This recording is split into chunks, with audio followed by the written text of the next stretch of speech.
friends. This is Sherry, and this is the Real Girl Talk podcast radio show, the podcast for women who want to live an empowered, intentional life. I will be giving you my best tips in business, lifestyle, as well as emotional and spiritual healing, bringing you interesting guests and giving you a weekly dose of inspiration, and I am always committed to keeping it real. Now let's dive in.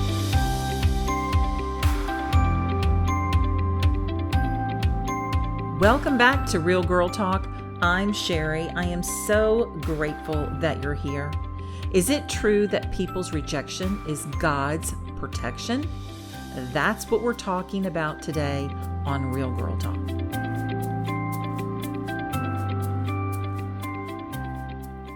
I overheard this statement in a conversation while I was in line ready to check out for groceries. One of the ladies had responded, "I don't get it," but she said she couldn't get it out of her head. What does it mean? People's rejection is God's protection. She actually asked the lady that she was having a conversation with, "Have you ever heard this statement before? Do you get it?" So, being that I was simply nosy to their discussion, I couldn't really chime in, but I decided to do a little digging and share what I found on this expression. Yes, I am familiar with this expression. Rejection is God's protection, and I'm happy to share my definition and how I've seen this concept working in my life and in the lives of others that I know.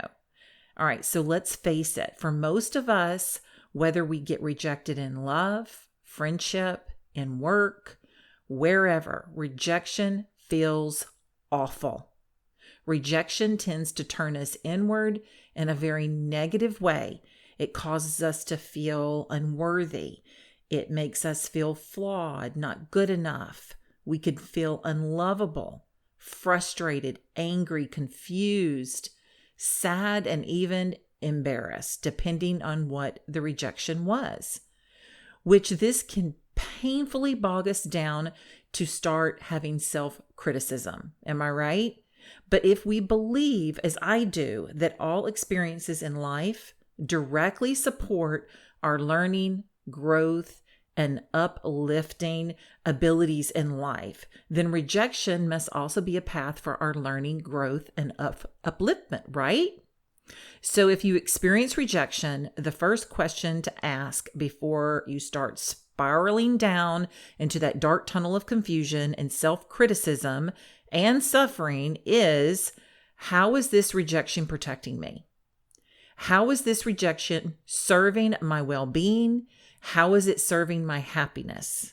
How is this rejection helping me to learn, grow, become happier in my life moving forward? So you could be feeling rejected from a job right now. Maybe you didn't get a promotion. Maybe you got fired. Maybe you're being rejected by a particular family member or even your friends or a particular friend. So to better help you, I want to explain the reward of rejection. So here's a story that basically perfectly tells what this expression actually means. I worked with a female client who was dating a guy that she liked very much. She still wanted time to get to know him a little more, but she was sensing the potential for a deep, long-term relationship. So early in their dating, they both agreed to cancel their online dating subscriptions and be exclusive. This is how they met up originally. So they could focus on getting to know each other and build a solid foundation of loyalty, honesty, and trust. Well, several months into the dating, she found through a mutual friend that he was back online on that same dating site, but hadn't told her about it. So she confronted him. He openly admitted that he was back online looking and confessed he wasn't sure he was ready to commit and asked for some time apart to get clarity on what he really wanted. My client, of course, concluded that he was just breaking up with her. She felt rejected. She was very sad, distraught, actually. And as we worked together, I could see that she was starting to spiral down into those questions of why. Why me? And down into that suffering, muddy place of feeling unworthy, unlovable, flawed, and beginning to be self-critical. At that point, I asked her if she perceived the rejection that was supposed to be a way of her being in touch with maybe her higher self. And this was actually a protection of her. So at first she wasn't really sure. So she shared how his actions were dishonest and disloyal. And that was what really made her feel rejected. So I asked how his actions might be a mirror to inform how she was treating herself and how she might be being dishonest and disloyal to herself in that relationship. And then I could see the light really go off in her eyes. The truth is that she realized that this was it. She was really not certain about him either, or happy with some of his core qualities or even values, but she had continued to date him anyway because she really enjoyed the pleasant companionship and qualities that she did enjoy about him. So in essence, she realized that she was settling and not being honest with herself about what she truly and fully wanted and that she wasn't getting. And therefore, she wasn't being loyal to herself by staying in a relationship that truly was not satisfying or even aligning with her deepest values and desires.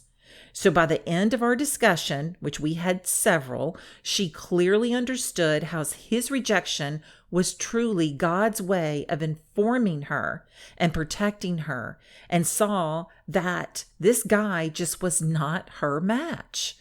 This is not to say that she did not feel some sadness and loneliness after the loss of her companion, because she truly enjoyed the companionship. She did feel sad, and she really missed his company for a little while. And you would too, if this was a scenario, and it may be a scenario for you as well. But with her new self-awareness and desire to grow into a more fulfilled and happiness in her life, she knew it was healthy to feel these emotions, accept them, and trust that the dynamic and the positive nature of her life and goals would move forward into something even better next time. So that's accepting that people's rejection is God's protection. And this is what she was learning to do. So it became real for her. She was even more aware and more wiser. She was feeling a more deep sense of contentment, even as a result of this experience that she went through of rejection. She was starting to be honest with herself, and she was starting to really tap in and being loyal to her own values and her heartfelt desires. I'm thinking perhaps that she just needed this experience to build a more solid foundation of her own loyalty and honesty and trust within her own self. So I want you to ask yourself this: how is rejection protecting you? What have you been rejected from? And how are you using that rejection to protect you? So from this day forward, if you've experienced any rejection, I want you to think back. And you may be going through it now. It could have been a few months ago, a few years ago, and maybe you haven't learned from it. You're not growing from it. You're not self-aware from it, and therefore you don't know how to move forward. So starting today, any experience that you've had with rejection, the first question to ask before spiraling down into that dark tunnel of confusion and self-criticism and suffering is, how is this rejection protecting me? And how this rejection can actually fill your needs. So how is this rejection serving your well-being and your happiness? How is this rejection helping you learn, helping you grow and become happier in your life going forward? Now, what does the Bible say about rejection and God's protection?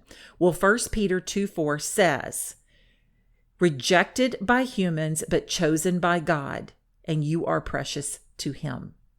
I love that verse. It is perfect for this expression. Romans 8:31 says, "If God is for us, then who can be against us?" So I want you to listen up, all of my listeners. This should give you a better understanding of the phrase, rejection is God's protection. Remember to embrace the rejection and the destruction that's going on in your life. It's not what is happening to you, but it's what's happening for you.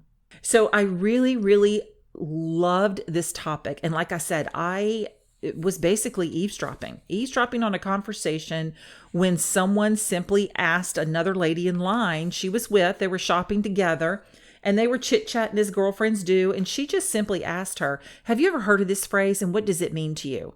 It was so hard for me not to chime in because I had such an opinion at the time.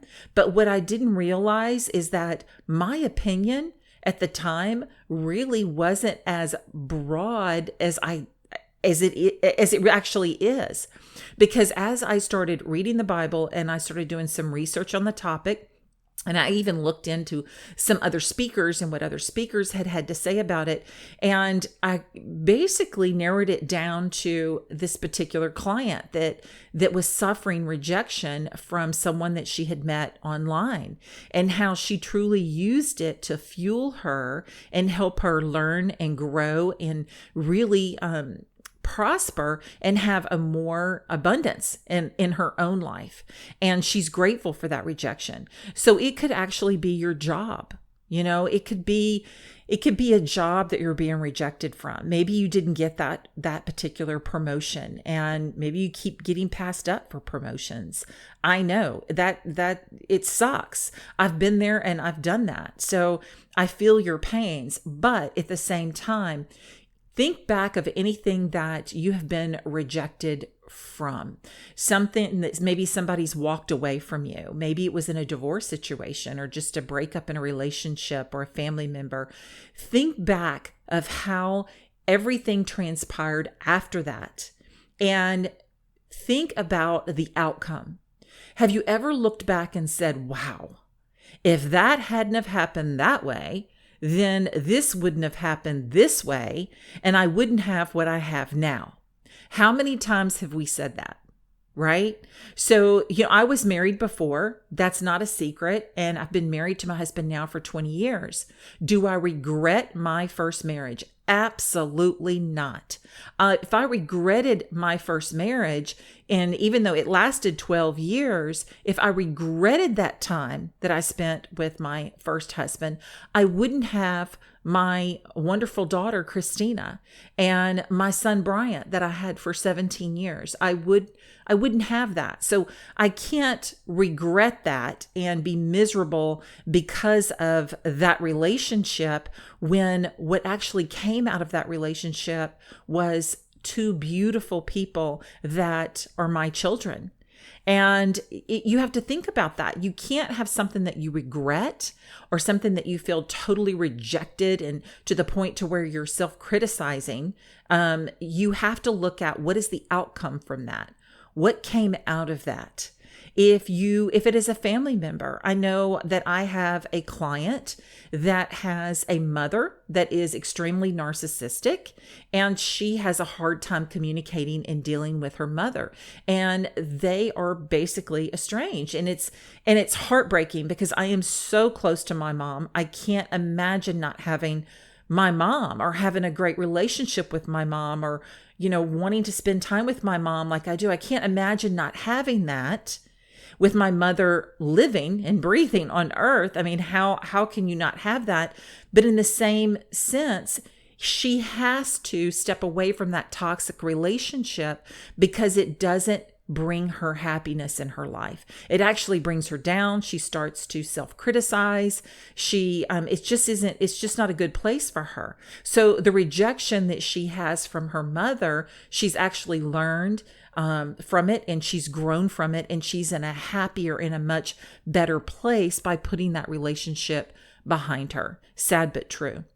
So guys, I really hope that this helps you. I know that someone is listening and is going through a really hard time right now. You're being rejected from someone or something, somebody, a situation you're being rejected from. Maybe it's just a whole group of friends, and it hurts, and you want to self-criticize, and you want to think, I'm unworthy and I'm unloved, and, I'm unfavorable, but you can't go that way. You can't go down that dark tunnel of confusion and self-criticism, because in an actuality, it's not what's happening to you. Remember, it's not what's happening to you. It's what's happening for you.